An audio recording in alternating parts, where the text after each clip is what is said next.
He says, "Annyeonghaseyo, annyeonghaseyo." That is greetings or felicitation.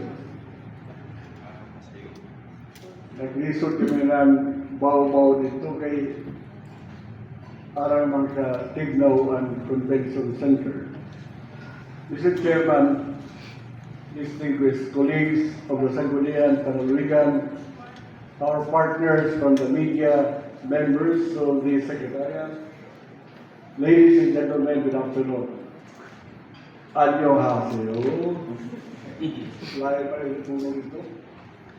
It is with immense gratitude and pride that I share with this august body the fruitful participation of the official delegation of the province of Surigao del Norte in the Agri and Food Tech Startup Rising Expo or AFRO 2026 in Seoul, South Korea.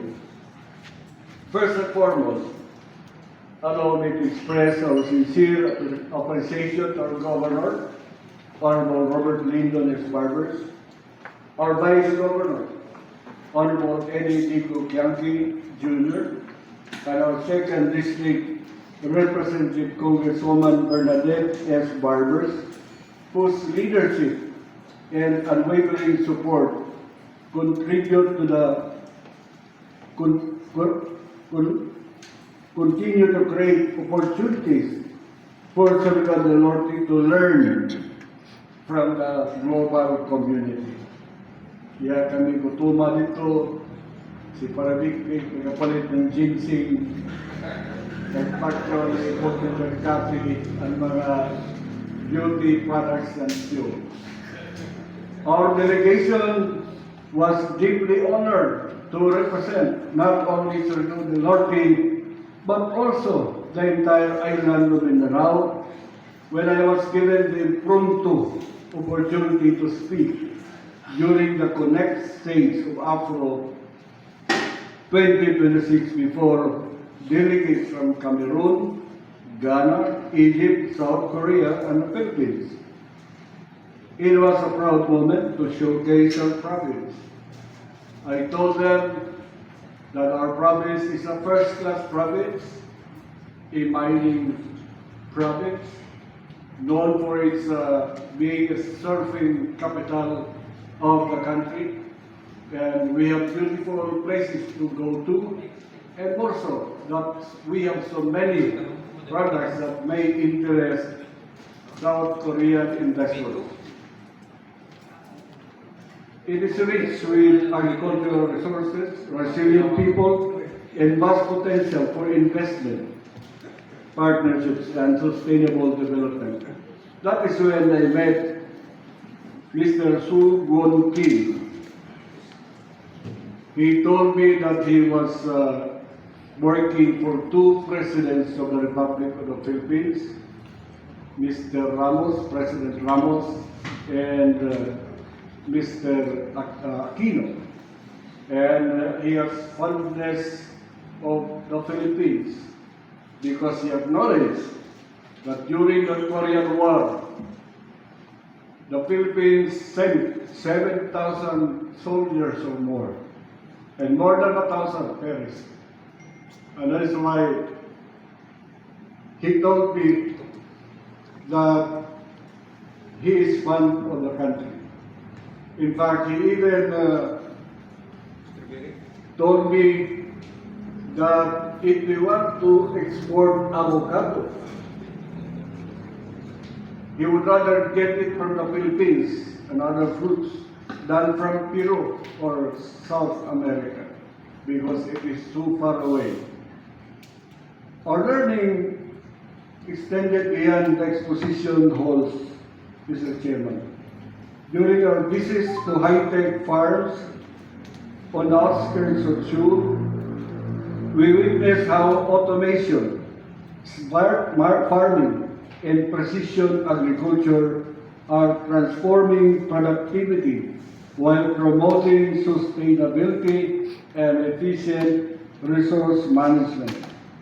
These experiences reinforce our belief that innovation, coupled with sound policies and empowered farmers, can significantly strengthen food security and agricultural competitiveness.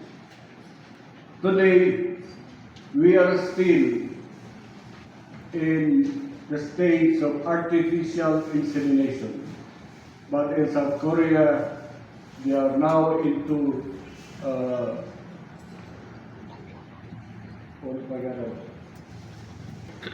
on embryo technology, where a good percentage of once injected the embryo to every animals, cows, carabaos, goats, pigs, they easily propagate. Unlike in our practice today, we are still under artificial insemination.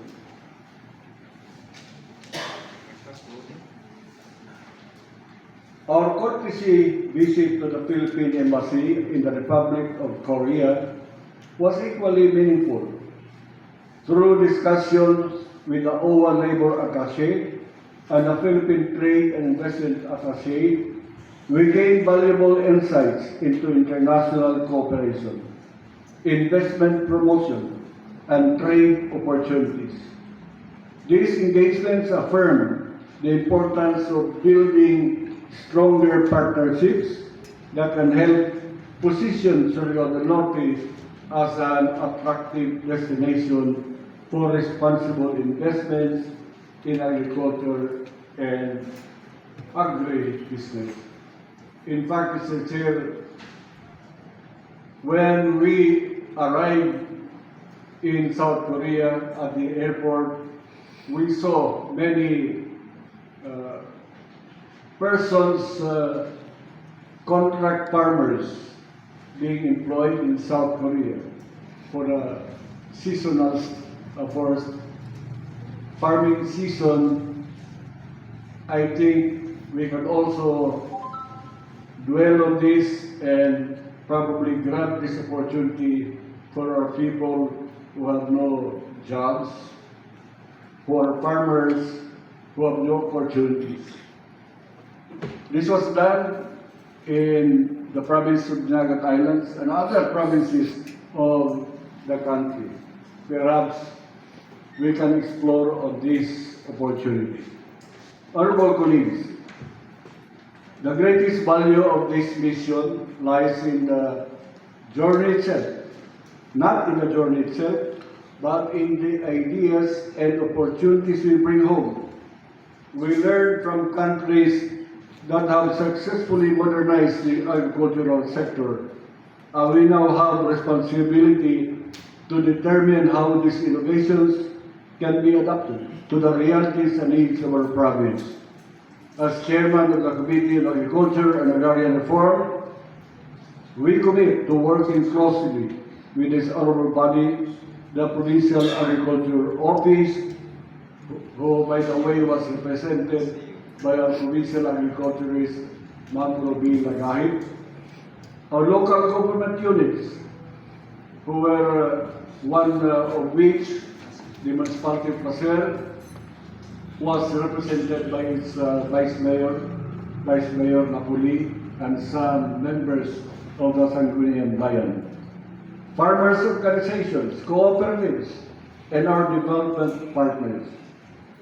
Guided by the marching orders of our governor, we shall endeavor to translate these learnings into responsive legislation, innovative agricultural programs, and policies that promote agribusiness, food security, and a business environment that welcomes responsible investment. This experience reminds us that agriculture is no longer simply about producing food. It is about innovation, sustainability, entrepreneurship, and creating opportunities for future generations. May our participation in AFRO 2026 serve as a reminder that Surigao del Norte, though one province in the Philippines, has the potential to stand confidently on the global stage, forge meaningful partnership, embrace innovation, and build a more resilient, food secure, and prosperous future for every Surigao. Gamsahamnida. Or thank you. Thank you for